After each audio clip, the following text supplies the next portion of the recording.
Welcome, Last Place Podcast fans. On today's episode of Last Place Podcast, we're joined by Megan Gorecki from the Big Ten Network social media team. Chat with her about her past experiences with the Big Ten Network and MLB and get her predictions on the rest of the MLB season. Anthony tells us about another item he sold and his latest gem for Anthony's finds. We dive into our top 5 worst mascots. And Butts and Seats reveals some more interesting theme days. Hope you enjoyed. Don't forget to follow us on Twitter at LastPlacePod and subscribe to us on Spotify and Apple Podcasts. As always, let's roll it.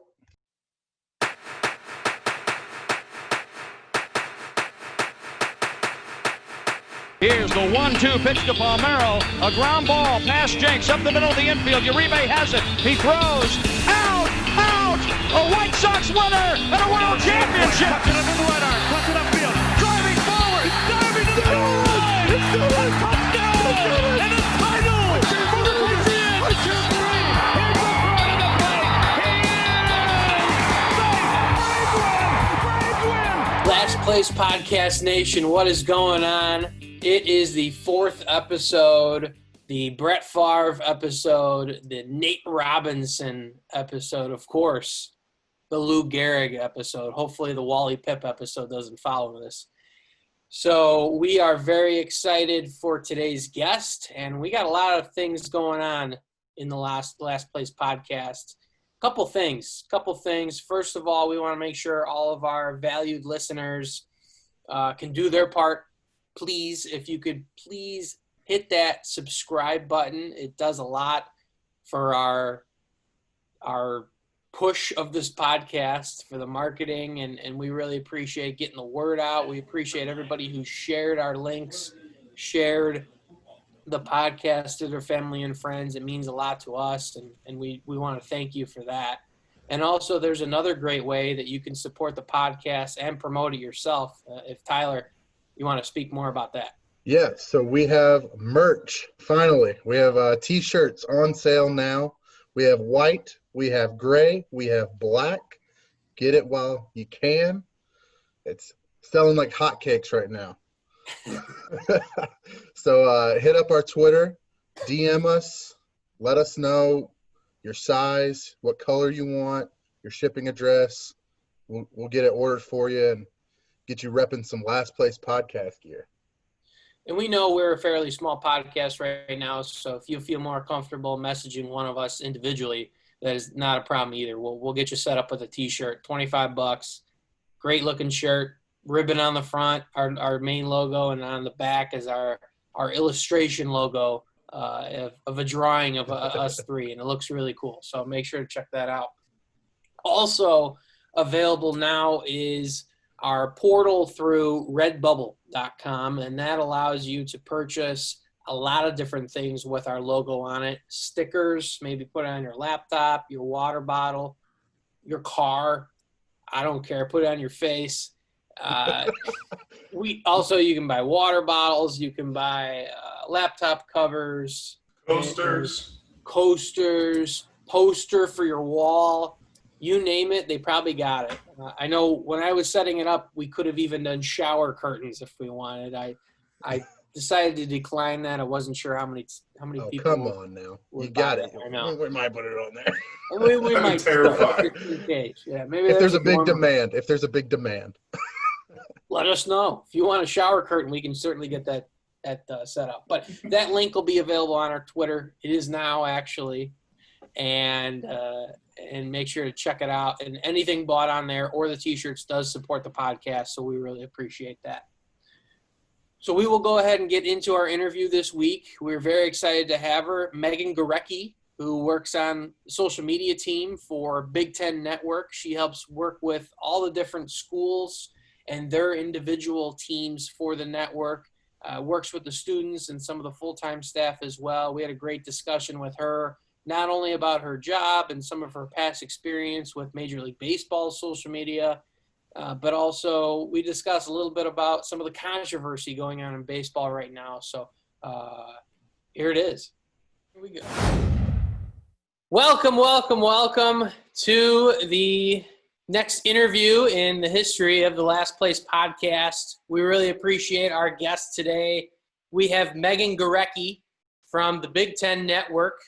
And Megan and I's paths have crossed a few times, dating all the way back to our time at Bradley University. All of our years there together throughout the sports communication department and program, and so we've kind of grown together through our sports career, and we're really appreciative of Megan joining us here today. Thanks for having me, guys. Happy to be here. So Megan, could you just go ahead and go through a brief background of your career thus far and where those paths have taken you? Yeah, definitely. So like Anthony mentioned, we both were at Bradley in sports communication. I graduated in December of 2015. And then I moved home, started applying for jobs, and I got a job working for MLB. So in March of 2016, I moved out to New York and moved out there working in their headquarters. So at MLB, I oversaw all of the social teams there. So at that time in 2016, not every MLB team was fully equipped with like full-time staff of social teams. So our job was to kind of fill the gaps. So we did a lot of 160 games is obviously a lot for one or two people to run social on every day. So we did a lot of like, if there was a weekend, someone had a wedding, or we did like away games for certain teams, things like that. We kind of fill in the gaps and run social for teams, plus also for like all of MLB's accounts. So I did a lot of Blue Jays. So that was an interesting and fun thing. The Blue Jays were decent then too, so it was fun.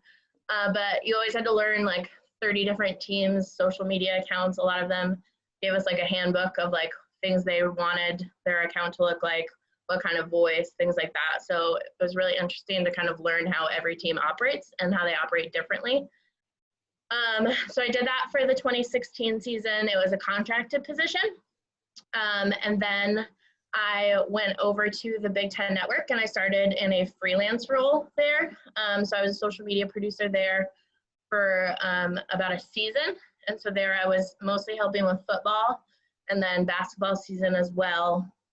Kind of just whatever they needed, running all of those accounts. And then for going into my fourth season now at Big Ten, now I'm full-time. I'm a content coordinator. And we have this program called BTN on Campus, which is a video editor embedded on each Big Ten campus. So that's kind of the program I run. So I'm the day-to-day contact for all those 14 video editors. They are there on campus, kind of like the boots on the ground to shoot practices, shoot games, kind of like anything that comes up. So we do football and basketball, but also Olympic sports as well.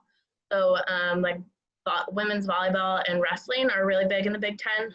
They do really well, so we do a lot of that as well. So they just send me content, and then I distribute it all. So that's kind of been my role the last 3 seasons now at Big Ten.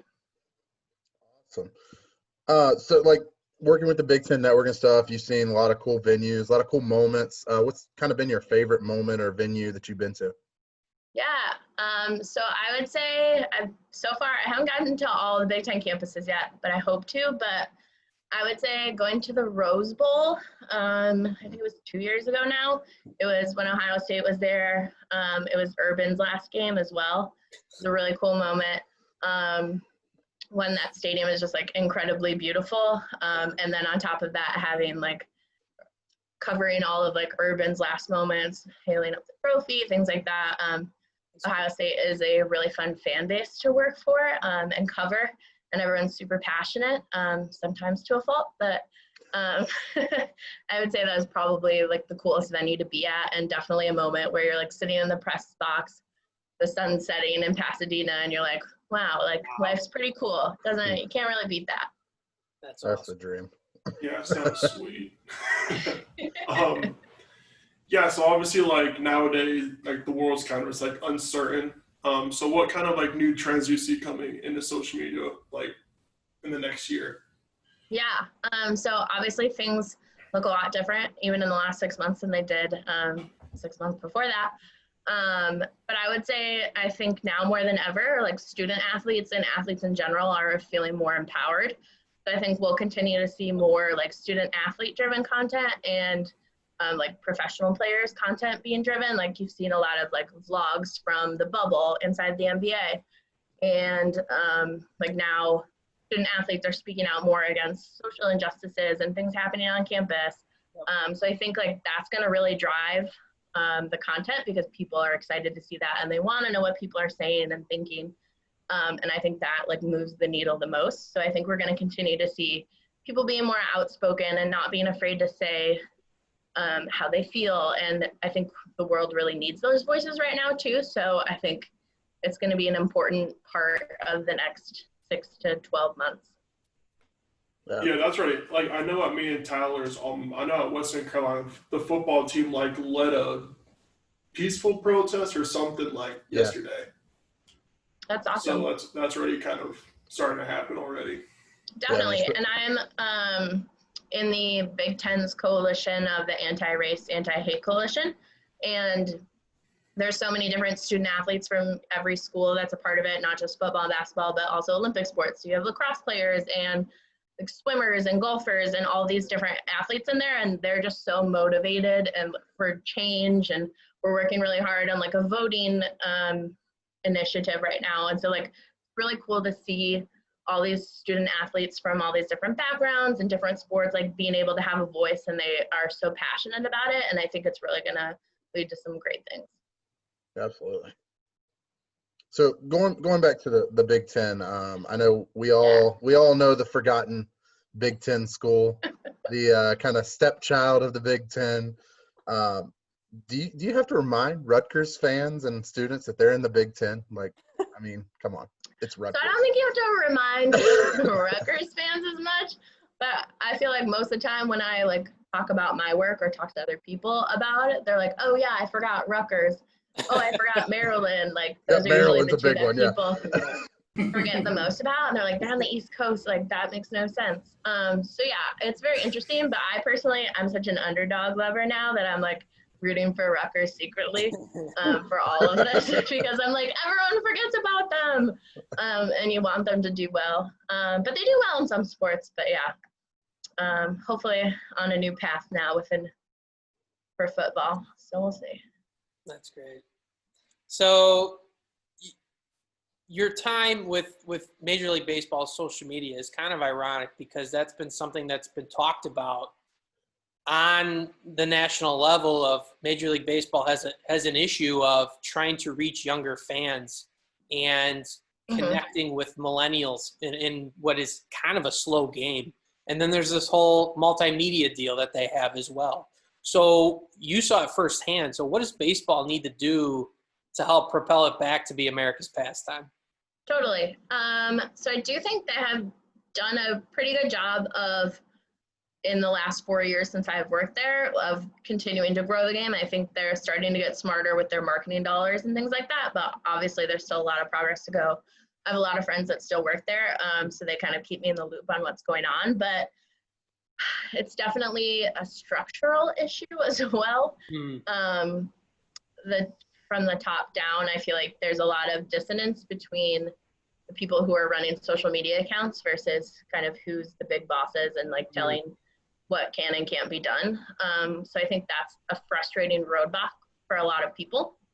But I do think now more than ever, we have pretty exciting players on the come up and like so many fun players to watch. Oh, for sure. So I think they continue to like keep advertising them. Like I think we've seen more people learn about like Tatis in the last like 4 weeks than like ever before, but like he's obviously been in the league a little longer than that, but like suddenly people are starting to realize it, and it's come after controversy, unfortunately. But I think if like MLB just needs to focus more on like the NBA league where they like focus on their superstars more. Like MLB is so team-based, but I think they'd really benefit from like just focusing on superstars and like really amping up that. Like, why are we not talking about Mike Trout more? Like, just find this so hard to believe. Like, he's in LA. Like, Angels. It's insane. But he is in like a big market, so you're like, what's happening there? Like, why is it such an issue? But like, obviously Mike Trout is just such a like I wouldn't say he's not personable, but he obviously doesn't have the same like swagger that like a Tatis or an Acuna does. But Right. yeah, I think the biggest thing, is just like continuing to showcase like their fun stars and like showing how fun and exciting baseball can be when these guys are on the field, because it's not like you can't miss what's going on when they're on the field. Like they always do something crazy. So I think that's like the biggest thing they need to work on. But we'll see. Yeah. So going back to when I was still trying to decide where to go to college, I went on a visit day at Bradley for communication students, potential communication students. And the first person I ever met at Bradley was Megan Gorecki. And we both were going into sports communications, found out that she had gone to Montini, who beat us out of the football playoffs 2 years in a row. So that kind of gave me a little PTSD when she told me that. But so not a lot of people know that, but Megan was the first person that I met at Bradley. I'm assuming that's right. So what advice would you give today to that Megan Gorecki sitting at that table at the student center, ready to go into the college and sports industry? I would say just get involved as much as you can in sports communication. There's so many different avenues you can go with it. And just like, I think the biggest part is figuring out exactly what kind of field you want to go in. Do you want to be on the more journalist side? Do you want to do more TV broadcasting? Do you want to do more of the social media? I think like kind of figuring out exactly what like niche you want to go into first will kind of help. And then also like internships is going to be your biggest bet. Like the most experience I got, like doing Braves Vision at Bradley was super helpful, like learning the production side of things. I feel like I like now working for a TV network, obviously I don't handle a lot of TV things, but I feel like having that background in like production and how cameras work and like kind of how a network operates has really helped me at my current job. And just like always finding things to do, like the athletic department will always take your help. And like, I think Bradley did a good job of like kind of showing you where to go. And like, if you were interested in this, they were willing to help you in that. And I do think that was probably one of the most valuable things from Bradley. Like sports communication was definitely the reason I went there. And I will continue to tell people to go there just because their program was so strong. And I feel like their alumni connections and like all the different programs they have were really helpful to kind of like kickstart and kind of get your foot closer to the door of sports. Turning into a pro Bradley podcast over here. Go Braves. Go Braves. We didn't even get to see them this year in March Madness. I'm so distraught. I know. I was so ready. Self-proclaimed national champs. That's get out of here. All right, UCF, get out of here, all right? Yeah, UCF. Sam? Yeah, so we asked all of our guests this. What's your most controversial take? I feel like I have so many hot takes, but I could not think of a single one for this. I was really struggling when I looked at this. I don't know. I feel like I need to like go in my Twitter drafts or something, and there's probably one I had in there that I was like refraining from tweeting. There's just been so much going on that I'm like, well, how do I choose? If wearing a mask is still controversial, wear your mask. That's what I would say. Pro mask podcast. Pro mask. Yeah. Wear a mask. Absolutely. Podcast. Do you think, going back to Tatis, do you think he was wrong in swinging for the 3-0 pitch? Not at all. That's a hot take then. You're canceled. Yeah. I don't know. Send it. I don't Maybe care. to like Send the it. old people of the world, but I feel like most like younger millennials, like Gen Zs, don't really have a problem with it. But I guess like the baseball old heads of the world, maybe. But I grew up on baseball. That was like the first sport that got me really into sports. So like I consider myself like a kind of old school person when it comes to baseball, but like this is so fun. There's so much more fun to watch when these things are happening. I liked Jeff Passan's tweet after it happened about like, if you didn't want him to swing on a 3-0 pitch, like don't throw a good pitch. Like Exactly. Exactly. It's your own right. Like, these unwritten rules are so dumb and like so pointless at this point. Like, no one cares. Like, no young people care. Like, they just want to see you hit bombs. Like, everyone can calm down. To me, it's two things. I go back to some football coach said this once of like, if you don't like it, stop it. Like, if a team's running all over you, tackle them. You know, and then number two, just athletes' contracts these days, they're so incentive based. Yeah, they need all the help that they can get. That home run for Tatis could make them extra money at the end of the year. Totally. So, or vice versa, if the pitcher struck him out and they didn't like that, then that could mean extra money for him or him staying on the ball club. Right. So, totally. I mean, guys got to fight for their lives, their jobs, and the extra incentives. And like, what if Tatis is in a home run race in like 3 weeks? Obviously, it'll look a little different with a shortened season, but like, those like, no one was gonna yell at Sammy Sosa for hitting another like home run when he was in the home run race. Like, you're gonna swing on 3-0 too. Like, what? Yeah. Just two quick things before we wrap it up here. Sure. Since you worked in MLB, gotta know, we're halfway through the shortened season right now. Who's your MVP so far? Who's winning the World Series? Oh no! I know my answer. As my W flag sits in the background. Yeah, I had to ask. The Cubs fan. I'm just such a diehard Cubs fan, but who do I see? I'm rooting for Tatis to be the MVP. I feel like he's just been killing it. And I think it would just be like a big like F you to everyone who was like, like, suck it. And then I'm gonna get shit for this, but I do think the Dodgers is like the correct answer and what everyone I feel like is gonna say, and I'm gonna go with it this time. I would say in a regular season they will not win, but in a shortened season they will, because they're so good over a 160 game season, but then they get into the postseason and they're just not that good, and like something happens to them. But in a shortened season they're just like gonna continue to play so well. So that's my hot take, I guess. There we go. Perfect. Well, Megan, thank you very much for joining us today. We really appreciate you taking the time to speak on the Last Place podcast. Your experience in Major League Baseball and the Big Ten and everywhere else is great, and I think a lot of aspiring sports professionals can get a lot out of it. And so, it's great. And thank you very much once again, and good luck. I know the college athletics landscape is very unknown, as all four of us know, unfortunately, firsthand. But we'll get through it, and we wish you the very best moving forward. Thanks for having me, guys. I appreciate it. Thank you. Thank you very much. All right. Thanks again to Megan Gorecki for coming on the show, talking about her past experiences in social media, Major League Baseball, and giving us her prediction on World Series and MVP. It was a couple hot takes. You never know. Next, we'll get into our segments.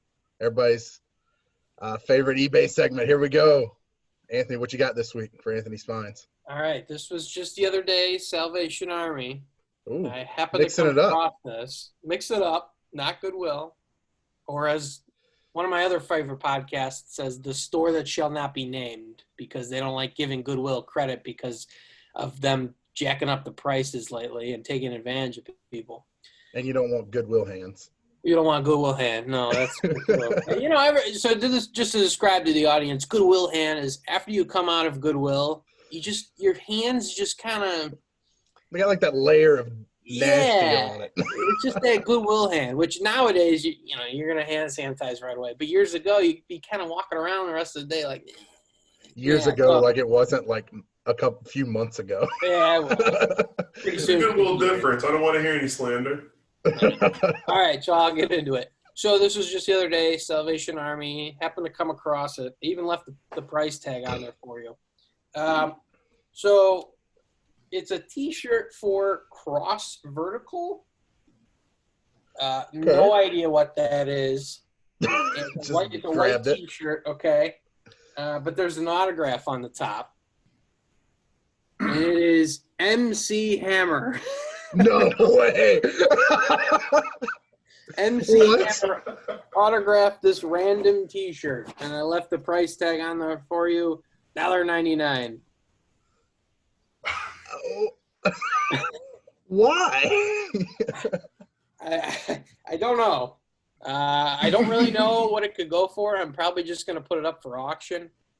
So unfortunately, there's no game this week of what's the value. Other random MC Hammer autographs have gone for about $20.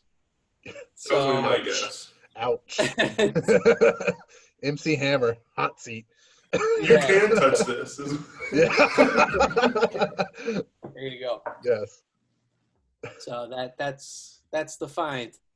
So give us an update on the sell of the week. if you Yeah, will. so one of our featured items in Anthony's Finds actually did sell this week. The NFL Street Football did sell $30. Nice. So that was a nice little flip. I believe I bought it for $3 at a Goodwill. So that was good. That was good. Somebody's going to be getting a nice NFL Street Football for their collection. I'm not saying it's a correlation, but we are 2 for 2.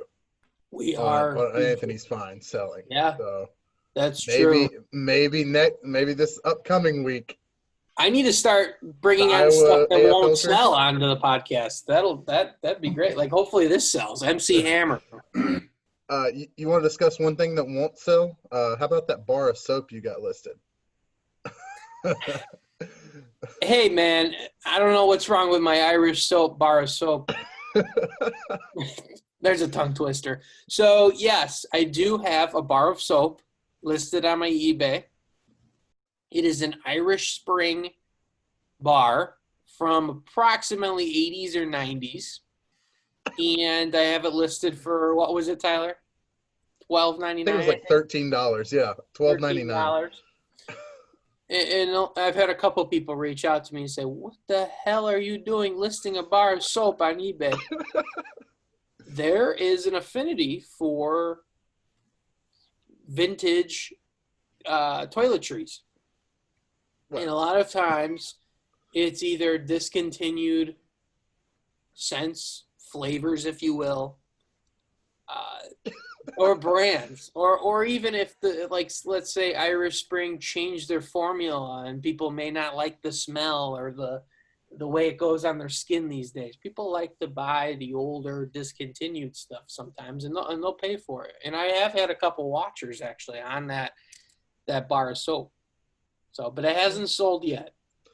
That's fair. I mean, I guess if you can sell a Chuck E. Cheese coin and a Mountain Wendy's Dew toy. can. Yeah. And a Wendy's toy, yeah. I guess you can sell a bar of soap from the 80s. Don't question his I don't know, strategy, I guess. All right, Tyler, he's a master. Our own Gary V here. Hey, one quick Gary V tip on his Twitter yesterday because he's trying to get people to buy Pokemon cards. He says, Pikachu can't tear an ACL. There you go. People Tip of the forget. week. Might still have ACLs. Consider that in your investing. Pikachu can't tear an ACL. So we will go ahead and get right into our top 5 of the week. This is a fun one.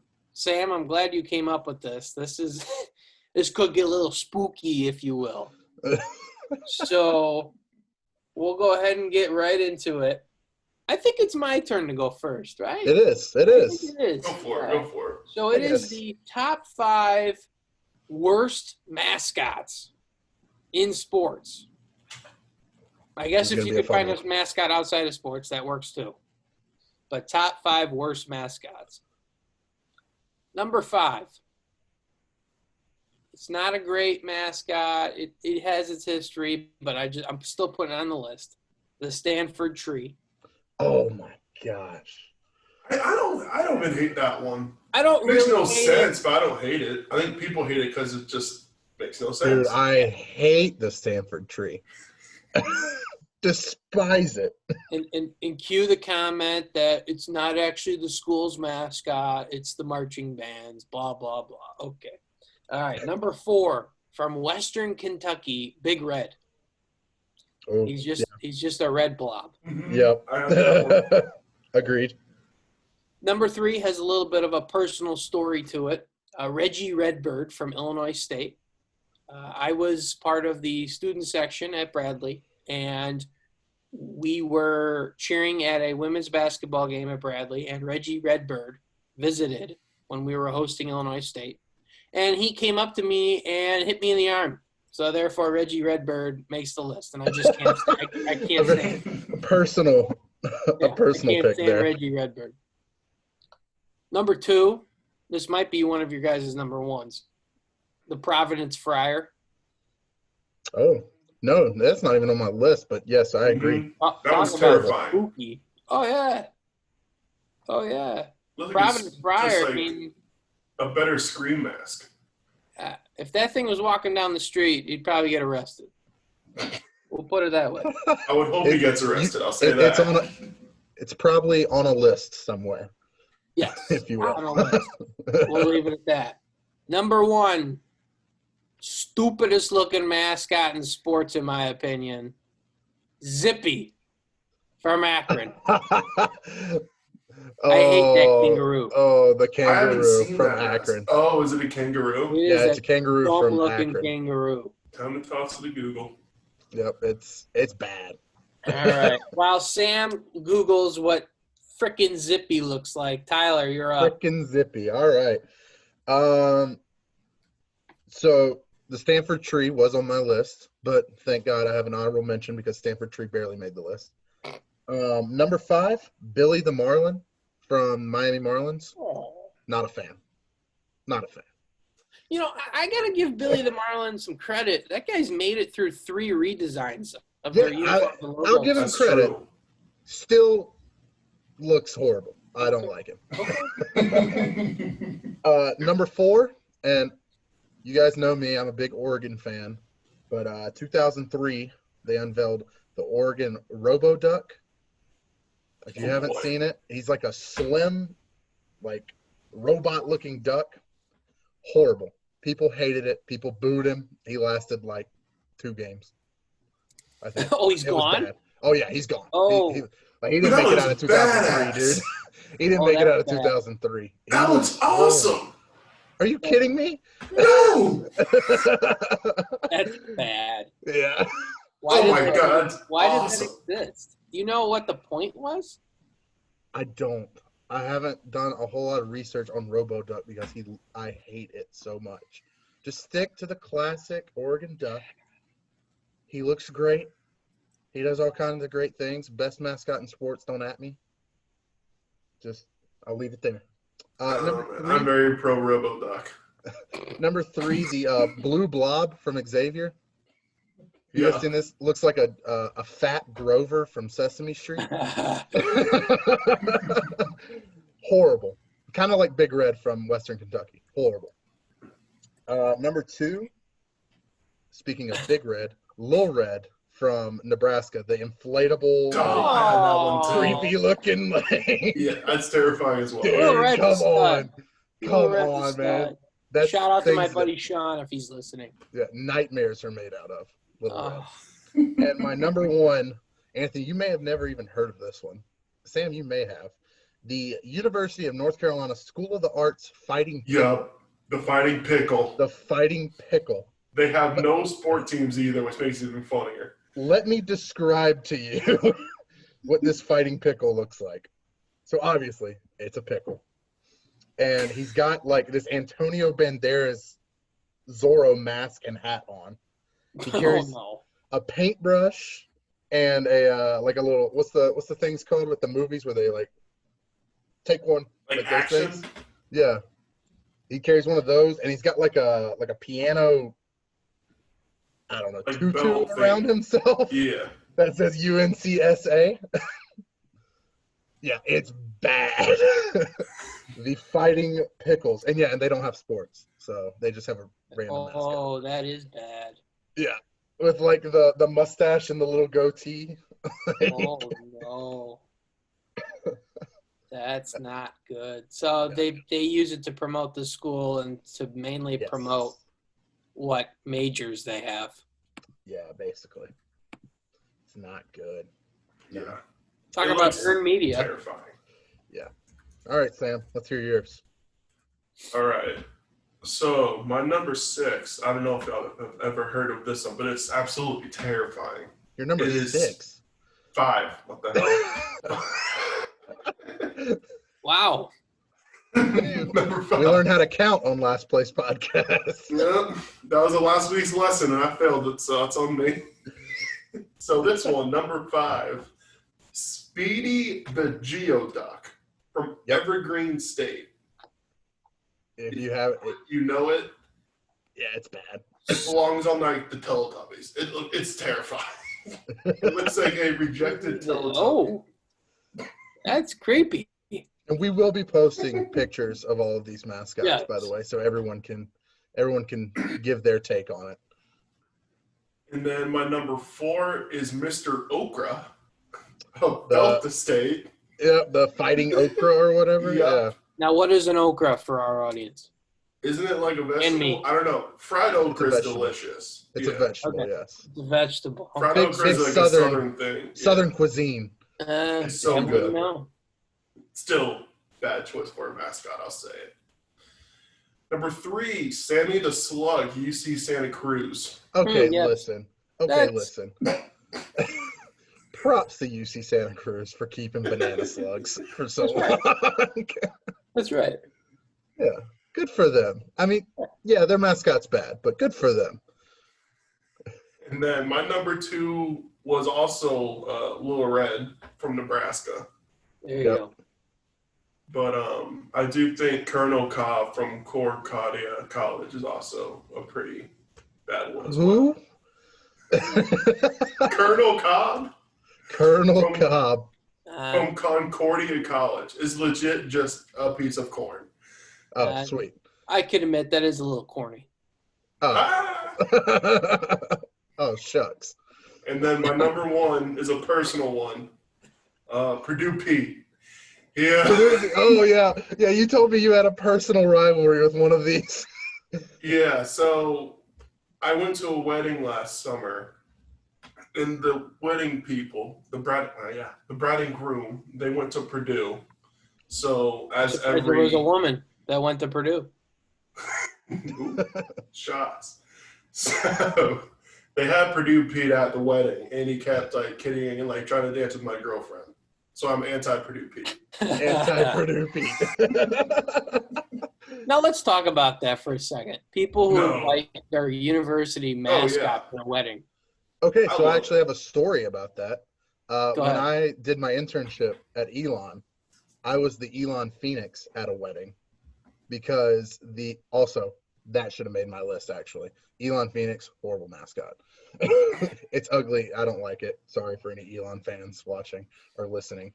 Yeah, so the maid of honor won a mascot appearance at an auction, and the 2 people getting married were former athletes. And so as a surprise, she brought the Elon Phoenix to the wedding, and I was the only intern in the office and got stuck in the suit in the middle of July in So how North terrible Carolina. was it? It was, oh my God, it was so bad. First and only time I will ever be a mascot. I refuse from now on. Props to all the mascots out there. I know it's tough. I worked for the ACC tournament, and getting to work with those mascots, they go through a lot. I understand, but I'll never do it again. I ain't got what it takes. See, I got to be the Easter Bunny once. That was terrible. That's probably terrible for multiple reasons. Yeah, it was terrifying. 1 and 2, I almost died because I was just so hot. So Yeah. anti being a mascot. I'll say it. And anti being a mascot podcast here. So it is that time. It is time for butts and seats. Yes. So for those of you who may be just joining the podcast here on episode 4, quick reminder, butts and seats, we cover theme days that different sports franchises or university athletic departments have put on to try and get fans to come to games. Therefore, put butts in seats. And what we do is we go and find crazy theme days from the past, and we bring them up and we discuss them. Bottom line, we say butts and seats, yes or no. Because there is a lot of times where there's a lot of theme days out there that, yeah, they get some media traction, but are they really bringing in people to the game? Are they really bringing in revenue? And that's what we talk about. So, Sam, go ahead. Okay, so I was stuck between two that I wanted to do. But I'll do it the Vero Beach Devil Rays in 2008, August 5th. It did an anti-doping night where they gave away urine cup samples to promote healthy lifestyle. What? Like, okay, to promote a healthy lifestyle. Yes. Okay, so let's just go this step by step. You're a fan. You go to the game. You get a cup. They also gave out dollar hot dogs and dollar sodas. Oh, that's promoting a healthy lifestyle. Healthy, yeah. yeah, that's All right, so you go home. You pee in the cup. Then what? yeah, like what do you do with the cup? Like, You send it in take for free? Take it to the local clinic. In the words of Anthony, hey, I heard they're handing out urine sample cups at the game. Let's go to the game tonight. No, I have no idea what the end goal was for this. Yeah, that's ridiculous. That's it? So, that's all they did? That's from what I can see, yes. All right. Butts and seats? No. No. No. I don't think it would be worth it. I'll say it. Oh, well, I don't know. The dollar hot dogs and dollar sodas might put butts in seats. I mean, that's going to bring people, but not the, not the urine cup samples. Sample. Yeah, that's not good. Oh, wait. It also offered fun facts and trivia for fans in attendance and a blood mobile Oh, good. to take blood donations. Interesting. Huh. So, if you want to be a good person, go give some blood. But still, no, because I don't like shots or needles. So I wouldn't go. So, no. I say no. Yeah, I say no. I don't. There's no point. No. There's just no point. But at least to know that they are anti-doping. So Yeah, well, that's good to know, That's good. especially in minor league baseball. I know. So no. All right, yeah. Tyler, let's hear it. All right. The year is 2002. The Nashua Pride are putting on Who Wants to Be a Turkish Millionaire? You heard that right, a Turkish millionaire. So I know you're thinking, how could a team from the Independent Atlantic League, with a seating capacity of 4,000, actually offer $1 million to a winner of a trivia contest? Here's the catch. It's not 1 million US dollars. It's 1 million Turkish lira. Anybody know what the exchange rate at the time for Turkish lira to a US dollar? The equivalent of $1 million is, or 1 million Turkish lira is $1 US.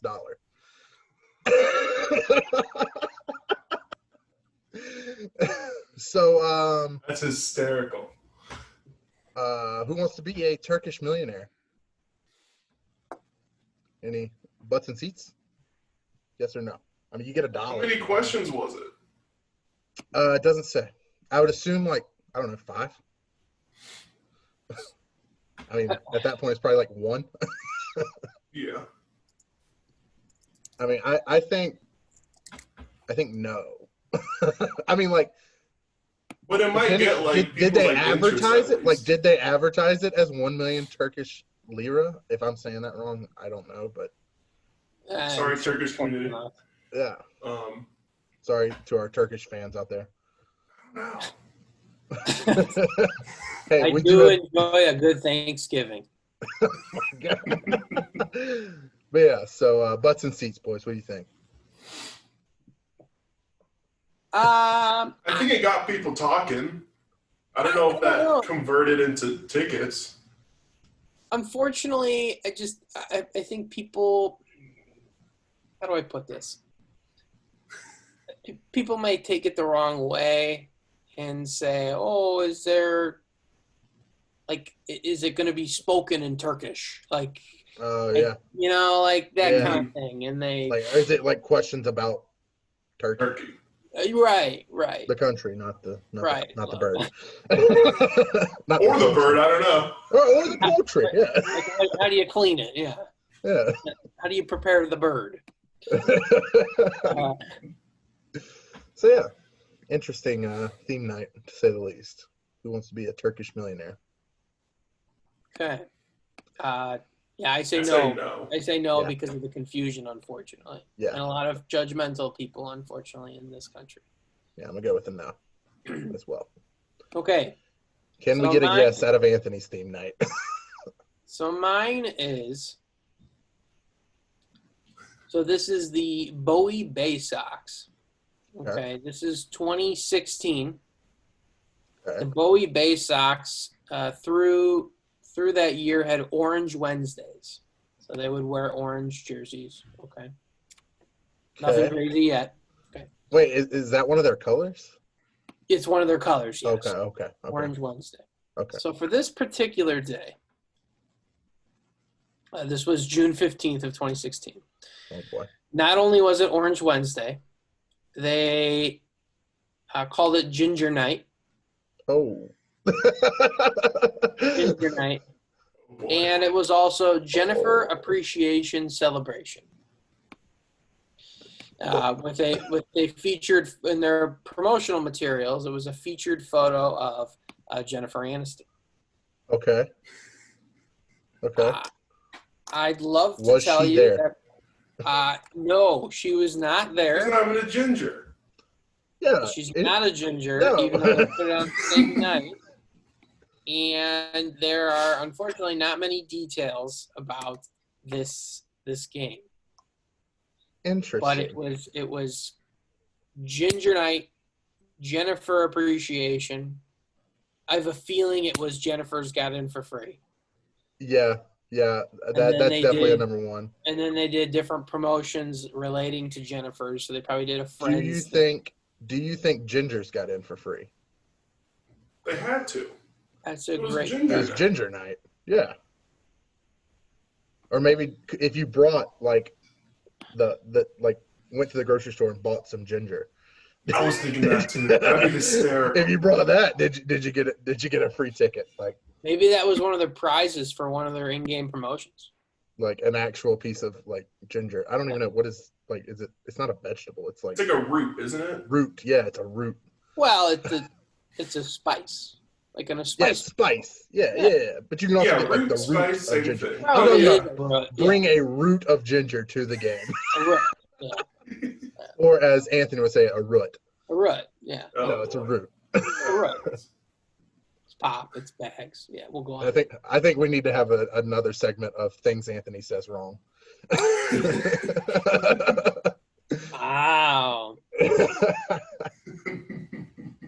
But butts and seats for Ginger Night and Jennifer Appreciation Night, I'll say yeah. I mean, if our assumptions are accurate Right. that Ginger's getting for free, then Right. yes. Yeah. If they did it the way we would do it, I would say yeah. Yeah. Wow, Yeah, 'cause then- naturally, right? Yeah, no, yeah. If Because they then did it our way, it would go well. Yeah, it Or would. the highway. Because if you match Ginger Night with a sunscreen giveaway, bam. Perfect. Look at that. Yeah, I know. Ooh, I like that. Yeah, guess SPF.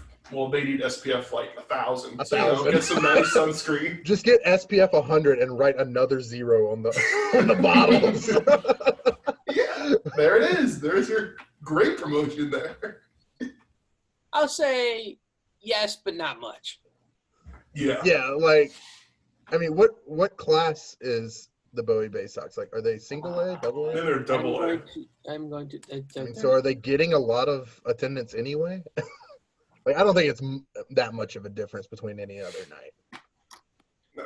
Is what I'm saying. Let's take a quick peek. Let's do this correctly. So, Always fact check here on LPP. we yes, that we do that. Unlike other folks, Let's see, Bowie Bay Sox, they averaged approximately 3,400 per game, which is pretty darn good. Not bad, yeah. Pretty good. Yeah.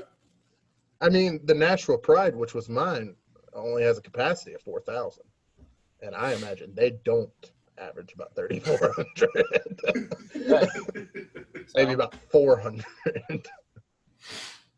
That will conclude our segments for today's episode. We really appreciate everybody listening in on the Last Place podcast. Again, please make sure to hit that subscribe button, smash it, literally obliterate it if you can. I've been waiting to say that. I'm not a YouTuber yet. Yeah. But please hit that subscribe button. Also, make sure to support the podcast. We have T-shirts. We also have a lot of other gear as well to help support the podcast. And if you do choose to help support us through those ways and get yourself some gear in the meantime, thank you. We appreciate you. And we look forward to giving you a lot more content in the future. And again, if you want to see a specific person on our podcast, reach out, let us know, and we'll do our best to get them on. So again, thank you, and everybody, please take care, stay safe out there, wear a mask, and we will see you next week. Follow us on Twitter. Yes. Buy our merch. Last Place Pod.